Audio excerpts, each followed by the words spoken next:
ശബരിമലയിലെ അയ്യപ്പ വിഗ്രഹത്തിൽ നിന്ന് സ്വർണം അടിച്ചു മാറ്റുന്നത് എങ്ങനെ? അതിൻ്റെ ഒരു മോഡസ് ഓപ്പറാൻഡി ആണ് പറയാൻ ഉദ്ദേശിക്കുന്നത്.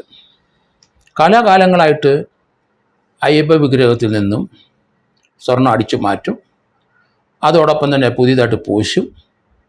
അവിടെ വരുന്ന സ്വർണത്തിൻ്റെ ധാരാളം മാലകളും വളകളും അതുപോലെ തന്നെ മോതിരങ്ങളും കോസ്റ്റ്ലി ആയിട്ടുള്ള ഡയമണ്ട് പതിച്ച മോതിരങ്ങളും ഒക്കെ ധാരാളം വരുന്നുണ്ട്. ധാരാളം സ്വർണം വന്നു ചേരും, അല്ലാതെ തന്നെ ശബരിമലയിൽ.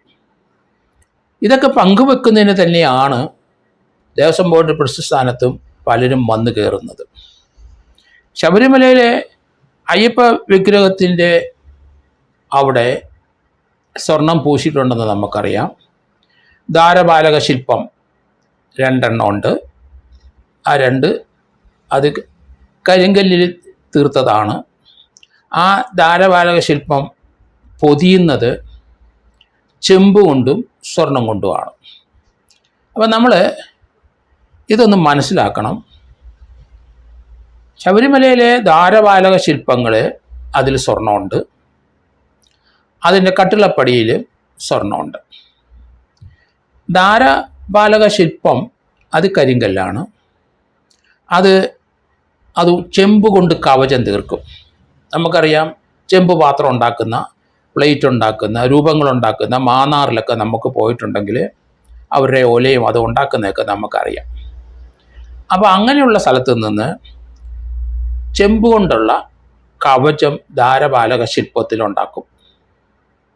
ഇപ്പോൾ കൈയാണെങ്കിൽ, ഉദാഹരണം കൈയാണെങ്കിൽ കൈയുടെ താഴെ അല്ലെങ്കിൽ മുട്ടിന് താഴോട്ട് അവിടെ ധാരാളം അതിനൊരു കവചം ഉണ്ടാക്കും ചെമ്പ് കൊണ്ട്. ധാരാളം ആഭരണങ്ങളൊക്കെ കയ്യിലുണ്ടാകും. അതുപോലെ തന്നെ തോന്നുന്ന രീതിയിൽ ആ കരിങ്കൽ പ്രതിമയിൽ കാണുന്ന അതേ രീതിയിൽ തന്നെ കൈക്ക് മുട്ട് താഴെ ഒരു കവചം, ഒരു മോൾഡ് ഉണ്ടാക്കും.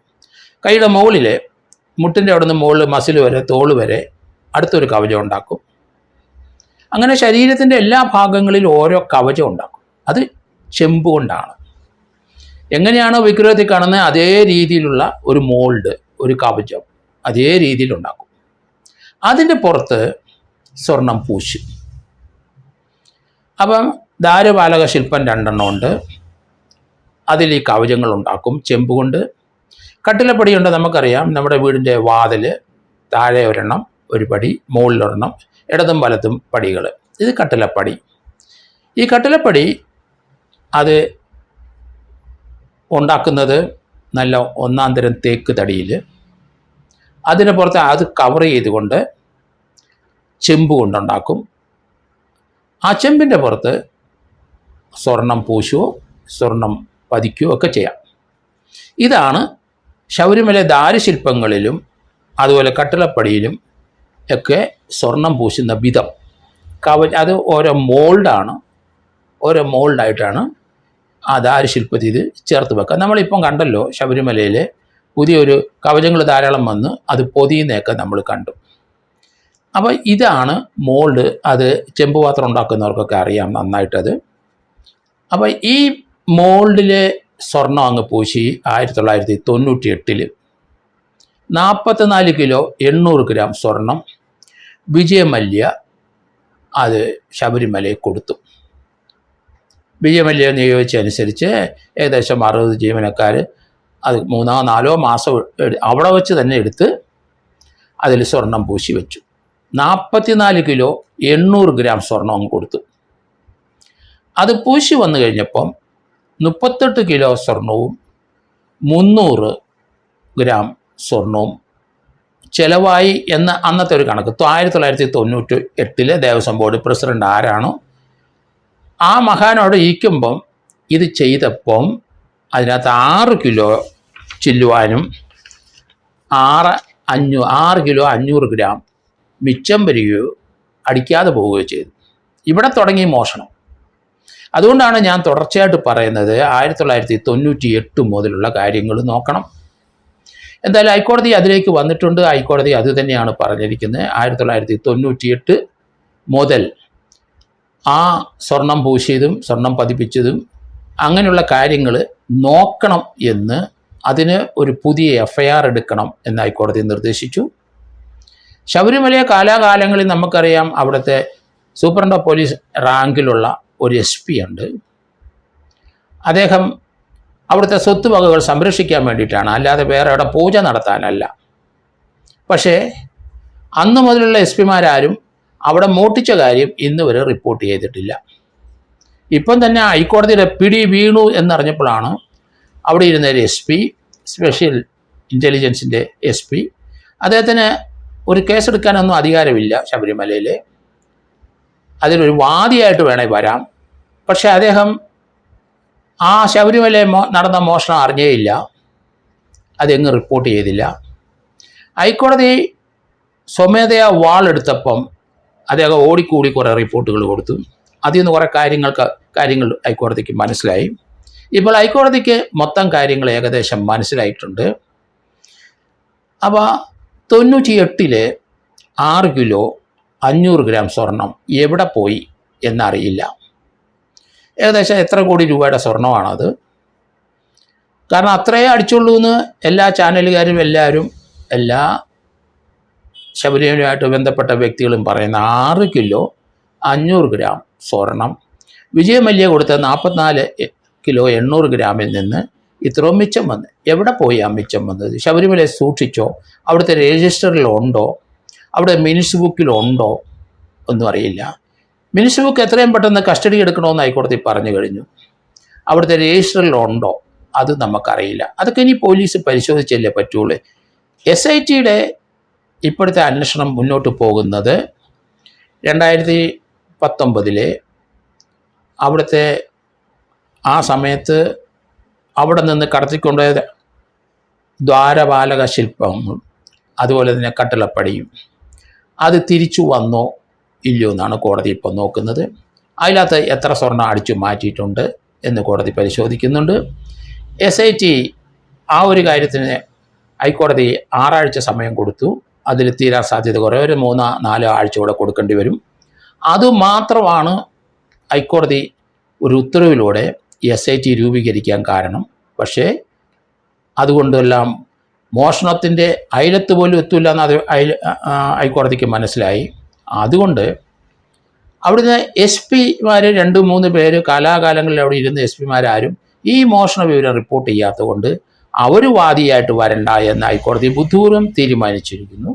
അതിന് പകരം രജിസ്ട്രി സോമോട്ടോ ആയിട്ട്, ഹൈക്കോടതി രജിസ്ട്രി സോമോട്ടോ ആയിട്ട് കേസ് രജിസ്റ്റർ ചെയ്യാനാണ് ഡയറക്ഷൻ കൊടുത്തിരിക്കുന്നത്. നല്ല കാര്യം, കള്ളനെ പിടിക്കേണ്ടത് അങ്ങനെയാണ്. ഏതായാലും ഇതിൻ്റെ അന്വേഷണം മുന്നോട്ട് കൊണ്ടുപോകാൻ വേണ്ടിയിട്ടാണ് 3ാമതൊരു FIR എടുക്കുന്നത്.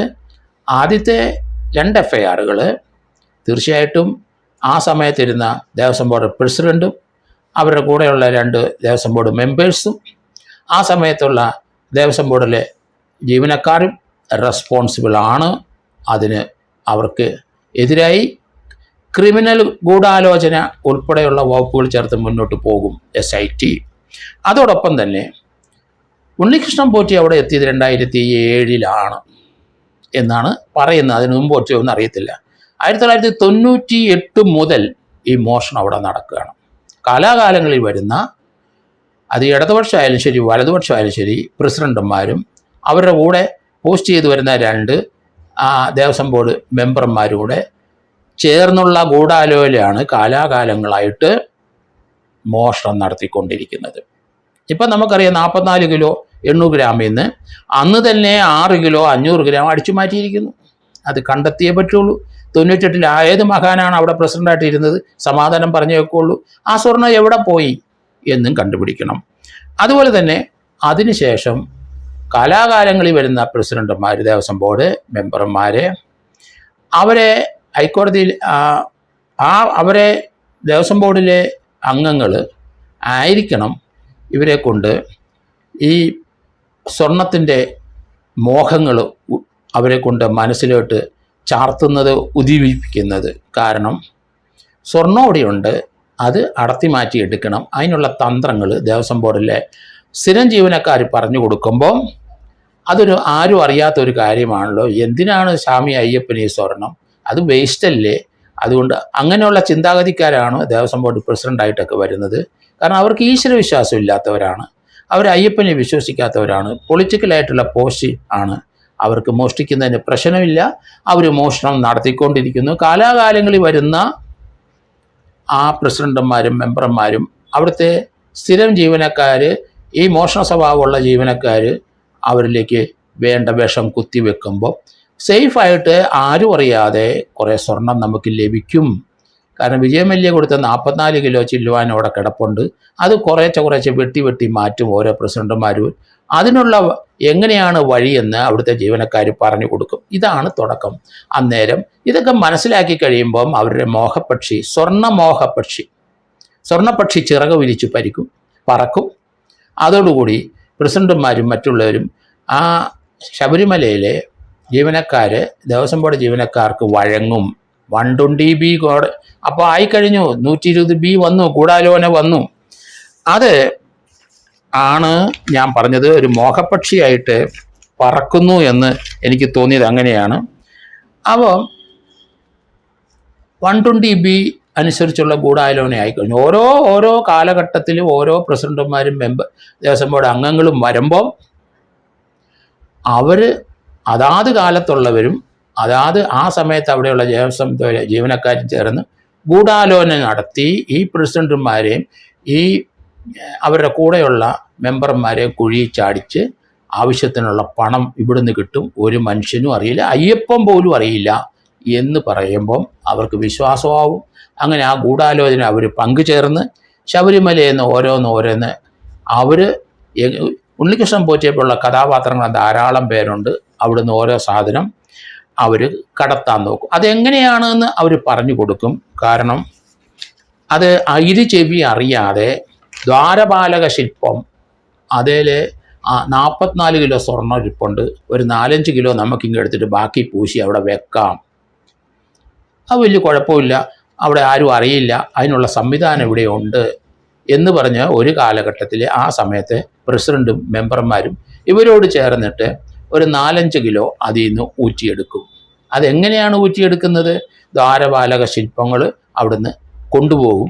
അതിന് മങ്ങല് പുതിയ പ്രസിഡന്റും പുതിയ മെമ്പർമാരും വരുമ്പം ദ്വാരപാലക ശില്പത്തിലും കട്ടിളപ്പടിയിലുള്ള സ്വർണത്തിന് മങ്ങലാണ് അവർ നോക്കുമ്പോൾ. ആ മങ്ങലൊന്ന് വെളുപ്പിക്കണം, അല്ലെങ്കിൽ വമ്മലൊന്ന് തിളക്കണം, കുറച്ചുകൂടെ സ്വർണം പൂശണം.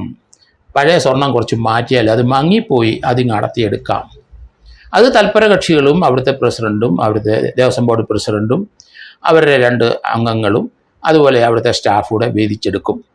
അപ്പോൾ ആ ദ്വാരപാലക ശില്പം അവിടുന്ന് കടത്തിക്കൊണ്ട് പോകും, കട്ടളപ്പടയും കടത്തിക്കൊണ്ട് തിരിച്ചു വരുന്നത് ദ്വാരപാലക ശില്പത്തിൽ പൊതിഞ്ഞ ആ ചെമ്പല്ല. അതുകൊണ്ടാണ് ഞാൻ പറഞ്ഞത് ആ ഒറിജിനൽ ചെമ്പ് പോയിട്ട് പകരം വേറെ ചെമ്പ് വരും. കാരണം ദ്വാരപാലക ശില്പത്തിന് അകത്തെ ചെമ്പുപാളികൾ അവർ ഉരുക്കി അതിനകത്ത് സ്വർണം വേർപെടുത്തുമ്പം ചെമ്പും ഏകദേശമൊക്കെ ഉരുകി അത് നിറം മങ്ങി, അത് രാസപ്രവർത്തനം കാരണം അതിൻ്റെ ഷേപ്പും മാറും. അപ്പോൾ ഒറിജിനൽ സാധനം തിരിച്ചു കൊണ്ടുവരാൻ പറ്റില്ല. അപ്പം ചെമ്പിൻ്റെ ആ ഒരു മൗൾഡ് പുതിയതായിട്ട് ഉണ്ടാക്കി അതേ ബാക്കിയുള്ള സ്വർണം പൂശി നേരെ ഇവിടെ കൊണ്ടുവരും. അപ്പോൾ ആദ്യത്തെ ഒരു പ്രസിഡന്റിനും അവിടുത്തെ ആൾക്കാർക്കെല്ലാം 3-4 കിലോ സ്വർണം കിട്ടും. അങ്ങനെ ഓരോരുത്തരും പ്രസിഡന്റുമാർ വരുമ്പം ഇതേ തന്ത്രം പ്രയോഗിക്കുമ്പം ഓരോ പുതിയ പ്രസിഡന്റുമാരും അവരുടെ കൂടെ ഉള്ളവരും 120B പ്രത്യേക കാലഘട്ടത്തിൽ അതുകൊണ്ട് ഓരോ പ്രസിഡന്റുമാർക്കും ഓരോ കേസ് എടുക്കേണ്ടി വരും. ഹൈക്കോടതി രജിസ്ട്രിയിൽ ഇപ്പം ഡിവിഷൻ ബെഞ്ച് ഡയറക്ഷൻ കൊടുത്തു കഴിഞ്ഞു. ശബരിമലയിലെ ആ സ്പെഷ്യൽ ഓഫീസർ, പോലീസ് ഓഫീസറുടെ റിപ്പോർട്ടൊന്നും വേണ്ട. കാരണം അവരും ഇതിനകത്ത് പങ്കുചേർന്നവരാണ് എന്ന് കോടതിക്ക് ബോധ്യം വന്നിട്ടുണ്ട്. അതുകൊണ്ട് അവർ മൊഴി പകർത്തി അവരുടെ റിപ്പോർട്ടിൻ്റെ അടിസ്ഥാനത്തിൽ ഒരു കേസ് എടുക്കണ്ട. ഇനി ഇപ്പോഴത്തെ ഈ 2019 കടത്തിക്കൊണ്ടുപോയ മാത്രം അദ്ദേഹത്തിൻ്റെ റിപ്പോർട്ട്, അവിടുത്തെ SP റിപ്പോർട്ട് അനുസരിച്ചാണ് കോടതി മുന്നോട്ട് പോയെങ്കിലും കോടതിക്ക് കൂടുതൽ വിവരങ്ങൾ അവരിൽ നിന്ന് കിട്ടി എന്നുള്ളതാണ്. അതുകൊണ്ട് ഇനി കേസുകൾ തീർച്ചയായിട്ടും 98 മുതൽ ഓരോ കാലഘട്ടത്തിൽ ഇരുന്ന ദേവസ്വം ബോർഡ് പ്രസിഡന്റുമാർക്ക് എതിരായി FIR എടുക്കേണ്ടി വരും. ആ ഓരോ FIRനകത്തും ആരൊക്കെയാണ് ആ മോഷണത്തിന് കൂട്ടുനിന്നത്, അവിടെ എത്ര കിലോ സ്വർണം അടിച്ചു മാറ്റി, എന്തായാലും ധാരപാലക ശില്പത്തിലെ 44 കിലോ 800 കിലോ സ്വർണം അവിടെ കൊണ്ടുപോയപ്പം 36 കിലോ 500 ഗ്രാം സ്വർണം പൂശി എന്ന് പറയുമ്പം അന്ന് മിച്ചം വന്ന കുറേ സ്വർണ്ണമുണ്ട്. അത് ഏകദേശം 6 കിലോ 500 ഗ്രാമാണ്. അതെവിടെ പോയി?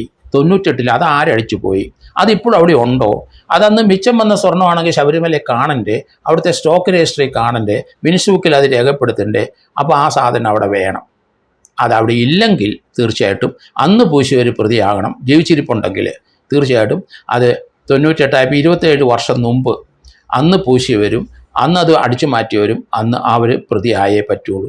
അല്ലെങ്കിൽ അത് ആൾക്കാരെങ്കിലും കടന്നു പോയിട്ടുണ്ടെങ്കിൽ ചില ബാക്കിയുള്ളവരെ വെച്ച് FIR എടുത്തേ പറ്റുള്ളൂ. അപ്പം തുടർച്ചയായിട്ട് കുറേ FIR എടുക്കേണ്ടി വരും. അത് ഹൈക്കോടതി മനസ്സിൽ കണ്ടു എന്ന് തോന്നി എനിക്ക്. കാരണം അതുകൊണ്ടാണ് അവിടെ ഇരിക്കുന്ന ഓരോ പോസ്റ്റിലിരിക്കുന്നവരും അതിൻ്റെ എത്ര ഉന്നത പോസ്റ്റിലിരുന്നാലും അവരെല്ലാം ഈ മോഷണത്തിന് കൂട്ടുനിന്ന് അതിൽ നിന്ന് അവർക്ക് ആവശ്യമുള്ള സംഗതികൾ കൈപ്പറ്റിയിട്ടുണ്ട് എന്ന് ഹൈക്കോടതിയുടെ മനസ്സിൽ തോന്നിയിട്ടുള്ളത് കൊണ്ടാവണം ഹൈക്കോടതി രജിസ്ട്രി തന്നെ അത് പറഞ്ഞിട്ട് അവിടുത്തെ റിപ്പോർട്ട് അനുസരിച്ചുള്ള കേസ് മുന്നോട്ട് കൊണ്ടുപോകണമെന്ന് ഹൈക്കോടതി വളരെ ബുദ്ധിപൂർവ്വം വൈദഗ്ധ്യപൂർവ്വം നിയമപരമായി അവർ അത് പറഞ്ഞു വച്ചിരിക്കുന്നത് വളരെയധികം നമുക്ക് സന്തോഷം തോന്നുന്നുണ്ട്. കാരണം രാഷ്ട്രീയപരമായിട്ടുള്ള പോസ്റ്റിംഗ് നടക്കുന്ന സ്ഥലത്തൊന്നും നീതി നടപ്പാക്കാൻ ഒക്കില്ലെന്ന് ഹൈക്കോടതിക്ക് അറിയാം.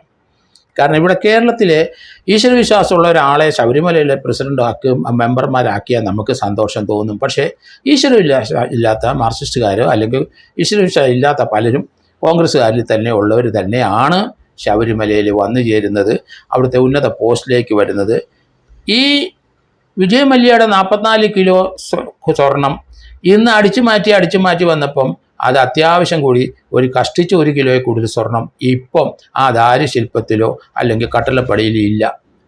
അതിൽ കൂടുതൽ കാണാൻ സാധ്യതയില്ല എന്നാണ്. കാരണം ഏകദേശം 40 കിലോയോളം അല്ലെങ്കിൽ 42 കിലോയോളം കാലാകാലങ്ങളിൽ 27 വർഷം കൊണ്ട് അടിച്ചു മാറ്റിയിരിക്കുന്നു. അപ്പോൾ ഏകദേശം 2 കിലോ വെച്ച് ഓരോ പ്രസിഡന്റുമാരും അവരുടെ ആശ്രിതരും അവരുടെ കൂടെ ചേർന്നവരും അടിച്ചു മാറ്റി 2 കിലോ സ്വർണം വെച്ച് അടിച്ചു മാറ്റിക്കൊണ്ടേയിരിക്കുന്നു. കൂടാതെ ശബരിമല വരുന്ന അന്ന് മുതൽ ഇന്ന് വരെ വരുന്ന സ്വർണ്ണ അവിടെ പലരും നേർച്ചയിട്ടിട്ടുണ്ട്. അവിടെ അയ്യപ്പൻ്റെ അങ്ങോട്ട് വലിച്ചെറിഞ്ഞിട്ടിട്ട് കൊടുത്തിട്ടുണ്ട്. ധാരാളം സ്വർണ്ണാഭരണങ്ങൾ അല്ലെങ്കിൽ ചെയിന് അല്ലെങ്കിൽ അവരുടെ കയ്യിലിടുന്ന മോതിരങ്ങൾ, ഡയമണ്ടുകൾ, ഇതൊക്കെ കണക്ക് വേണം. ഏതായാലും ഹൈക്കോടതി അത് മുൻകൂട്ടി കണ്ടുകൊണ്ട് ജസ്റ്റിസ് ശങ്കരനെ അവിടുത്തെ സ്റ്റോർ റൂം പരിശോധിക്കാനും അവിടെയുള്ള വിലപിടിപ്പുള്ള വസ്തുക്കൾ ലിസ്റ്റ് എടുക്കാനും ഏൽപ്പിച്ചത് അതിബുദ്ധിപരമായ ഒരു നീക്കം തന്നെയായിരുന്നു. കാരണം അടിയോടെ പിടിക്കപ്പെട്ടു എന്നാണ് ഇതിൽ നിന്ന് മനസ്സിലാകുന്നത്. അതുകൊണ്ട് കേരളത്തിലുള്ള എല്ലാ ദേവസ്വം ബോർഡിലും ഇതുപോലെയുള്ള ചടങ്ങുകൾ വേണ്ടി വരും. ഇപ്പോൾ തന്നെ ശബരിമലയിലെ ഈ 2 FIRനകത്ത് ഉണ്ണികൃഷ്ണൻ പോറ്റി മാത്രമേ അറസ്റ്റിലേക്ക് വന്നിട്ടുള്ളൂ. ഇനി അവിടുത്തെ മുരാരി ഉടൻ തന്നെ അറസ്റ്റിലേക്ക് വന്നേ പറ്റുള്ളൂ. കൂടാതെ ആ കാലത്തെ പ്രസിഡന്റും ഇപ്പോഴത്തെ പ്രസിഡന്റും ഒരു മോഷണത്തിൻ്റെ തുടക്കം ആരംഭിച്ചു എന്നാണ് എനിക്ക് തോന്നുന്നത്. കാരണം അദ്ദേഹം ഈ ശബരിമലയിൽ നിന്ന് ഈ സ്വർണം ആ ദാരുശില്പങ്ങളോ അല്ല കട്ടിളപ്പടിയോ വെളിയിൽ കൊണ്ടുപോകാൻ പാടില്ല എന്നുള്ള ബേസിക് നിയമം അവിടെ കിടപ്പുണ്ട്. അതിനുശേഷം അമെൻഡ്മെൻ്റ് ഒക്കെ വന്നിട്ടുണ്ടെന്നൊക്കെ ആൾക്കാർ പറയുന്നുണ്ട്. പക്ഷേ സത്യസന്ധനായ ഒരു ഉദ്യോഗസ്ഥൻ, ശബരിമലയിലെ ഒരു പ്രസിഡന്റ് ഒരിക്കലും ഇത് വെളിയിൽ കൊണ്ടുപോയാൽ സ്വർണ്ണമാണ് അടിച്ചു മാറ്റിയിരിക്കുമെന്ന് അദ്ദേഹത്തിന് അറിയാം. രാഷ്ട്രീയ പ്രവർത്തനം നടത്തി വരുന്നവരായതുകൊണ്ട് അതേപ്പറ്റി കൂടുതൽ നമ്മളിൽ നല്ല നോളജ് ഉണ്ട്. എവിടെ സ്വർണം കണ്ടാലും എവിടെ പൈസ കണ്ടാലും ഏത് രാഷ്ട്രീയ പാർട്ടിക്കാരായാലും ശരി അത് അടിച്ചും സൂത്രത്തിൽ ക്ലെവറായിട്ട് അടിച്ചു മാറ്റുന്ന സംഭവങ്ങളാണ് കോഓപ്പറേറ്റീവ് ബാങ്കുകളിലെല്ലാം നമ്മൾ കണ്ടുകൊണ്ടിരിക്കുന്നത്. അതുകൊണ്ട് ശബരിമല അയ്യപ്പൻ്റെ അവിടെ വെച്ചിരിക്കുന്ന സ്വർണ്ണമാണെങ്കിലും അയ്യപ്പൻ ശിക്ഷിക്കുമെന്ന് അവർക്ക് പ്രശ്നമല്ല, അവരടിച്ചു മാറ്റിയിരിക്കും. അതുകൊണ്ട് ശബരിമലയിലെ ഇപ്പോഴത്തെ 2 FIRനകത്ത് തീർച്ചയായിട്ടും മുരാരിയെ ഇപ്പം തന്നെ ഇന്നോ നാളെയോ അറസ്റ്റ് ചെയ്തിട്ട് തുടർച്ചയായിട്ടുള്ള അറസ്റ്റുകൾ ഉണ്ടാവും. അതിനകത്ത് ജീവനക്കാർ 7 പേരുണ്ട്, 7 പേരെ അറസ്റ്റ് ചെയ്യണം. അന്നത്തെ പ്രസിഡന്റിനെയും അന്നത്തെ 2 മെമ്പർമാരെയും ആ കേസിനകത്ത് അറസ്റ്റ് ചെയ്യണം. 2 കേസിനകത്തും പ്രസിഡന്റുമാരും മെമ്പർമാരും അറസ്റ്റിലേക്ക് പോകും എന്ന് തന്നെയാണ് ഞാൻ കരുതുന്നത്.